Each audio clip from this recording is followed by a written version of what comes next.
How's it going, guys? Timewarpz here, and with the advent of the 45th World Tournament on Dokkan Battle, I'm here to give you an inside look on how to build perhaps the most practical team for this World Tournament. Now, there is no wrong answer. Let's speak through with that. There is absolutely no wrong answer onto how to build your team.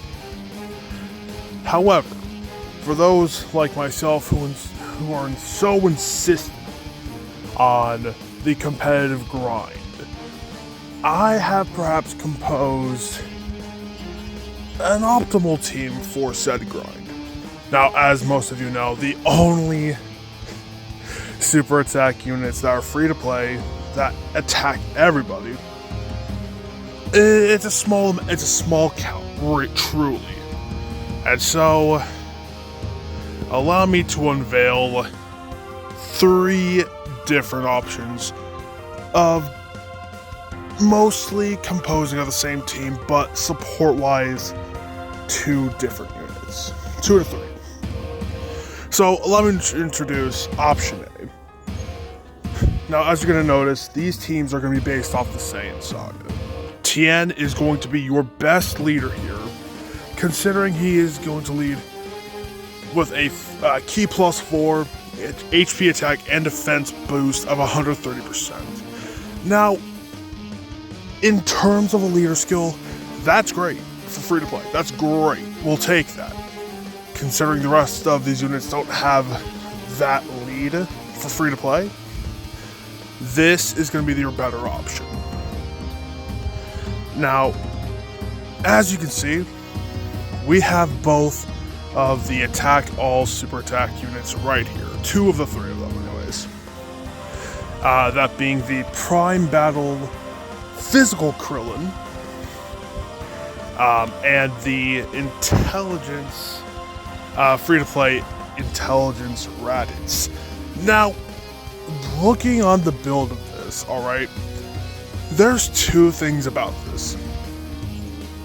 And any way you build this, or however the rotations go out, you're gonna have support somewhere for these units. Ideally, for option A, of course, you're gonna want to pair Tien with Krillin, and Raditz with this Budoden Vegeta. Now, this is where these supports come into play. Ideally, on this specific teaming, this Goku is not only going to benefit the Budoden Vegeta, not just the Raditz, but it's also going to support the Gohan in this rotation. And similarly, the Gohan has a good support for these 2, Raditz and Vegeta. You will find, however, they don't have a great linkage, none of them, with Tien or Krillin. So what you're going to want to do, you're going to want to have one rotation be just Krillin and Tien, and the other one be Vegeta and Raditz. If you can't get that, rotating off Tien and Krillin is a risky plan, but it can benefit you should the need arise. Now, similarly, we have option B. We have all the basics, Krillin and Tien, Raditz and Vegeta, but this time around, we get a different look with this Goku. We all know this Goku. The release of version Z, this Goku here, he's going to link up pretty well with all of these LRs. What you're going to find is that in this team, you're going to want to offset the support units as always. But the Goku here is going to support all your LRs. So, in a case like this, the Budoden Goku is going to support the Saiyans.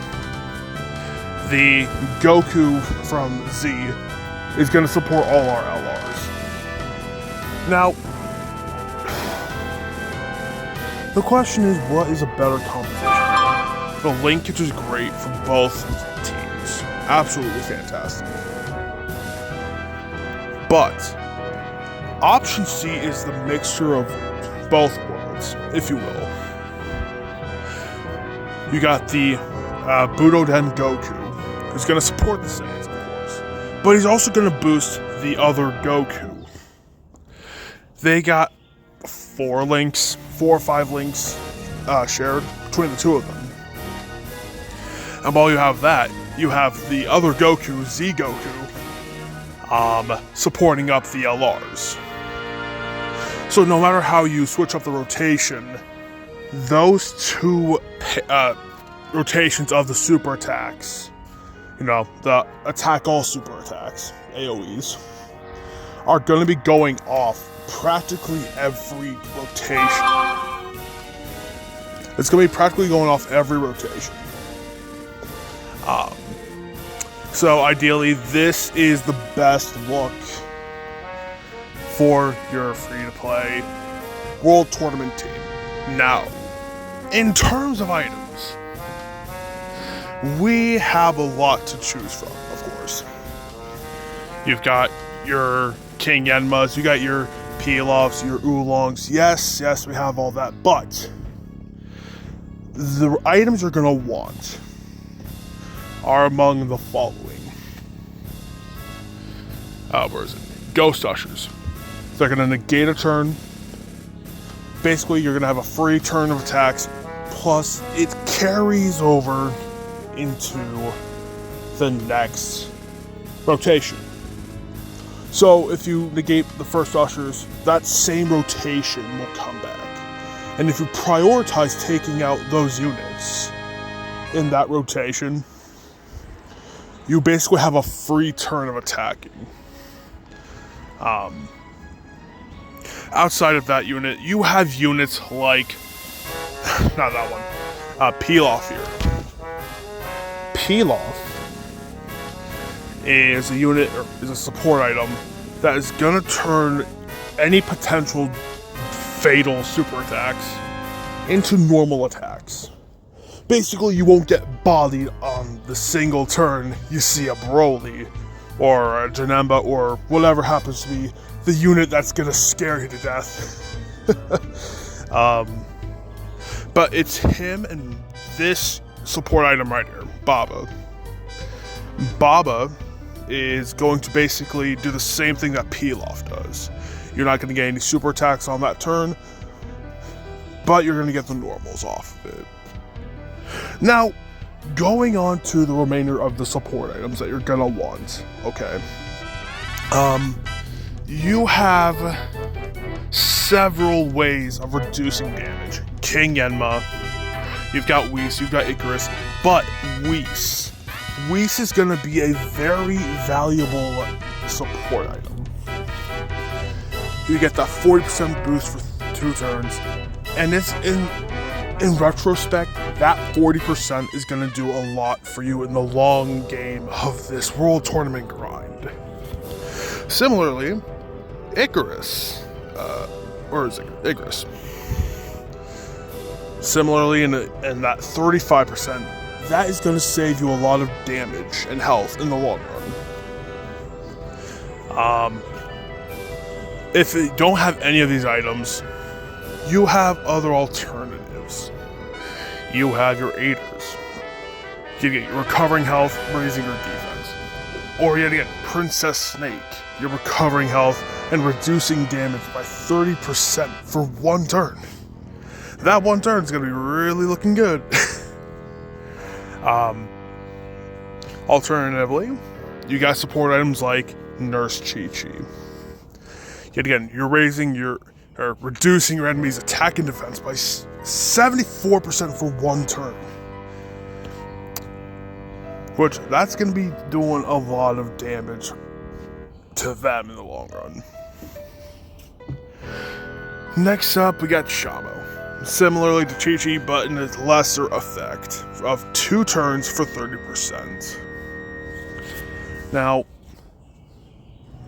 for those who want to use the, summonable LRs, like Majin Vegeta, you have items like this. You change your key spheres to a single key type, randomly of course. And if you collect it, not only are you getting 5% of an attack boost per key sphere you get, but it's also going to heal you by a certain percentage if you really need it. Now, looking at the rest of these items, it's a tough call. You're going to want to bring in Mouse, similar to Shamo and Chi-Chi. They reduce attack and defense of your enemies, but for 2 turns. You got Monster Carrot. Yeah, again, this is a newer item, so use it sparingly. Yes, you're going to change all key spheres into carrots, and you're gonna get defense for those carrots, but it does not raise your key. So if you want to raise your defense and be prepared for that, go right ahead, but be aware of the consequences. That's something you want to be aware of, those consequences. Then you get units like this Chi-Chi here. You get a boost in your attack by 25%, but it's going to only last 5 turns. Will you need all 5 turns? No, but saying that boost isn't helpful is just not true. Because every bit of boostage or reduction helps. Now, there are items which I personally would refuse to bring into this. That of being like King, maybe Launch. These healing items are not going to do you a favor. Let me just get that out of the way. And sadly, neither is the Herb Blood. If you have any of those items, just sell them. You do yourself a favor here. You got better healing items in Dende and the Senzu Beans. So just save yourself the problems there. But, yet again, it's all in perspective. All in perspective, of course. With that being said, I'm wishing you all luck in this World Tournament time. Will I be grinding? Only a bare minimum. I will not be going overboard on this, despite all the new improvements they've made. And I would highly suggest that you save your time and your energy on better events. Without going overboard, just do what you can and get out. Save yourself all that trouble. Save yourself all that trouble. Alright then. So with that being said, thank you all so much for watching. If you like this video, make sure to smash like, subscribe, ring the bell, do all those fantastic things. And without further ado, I'll see you all in the next one. Timewarpz out.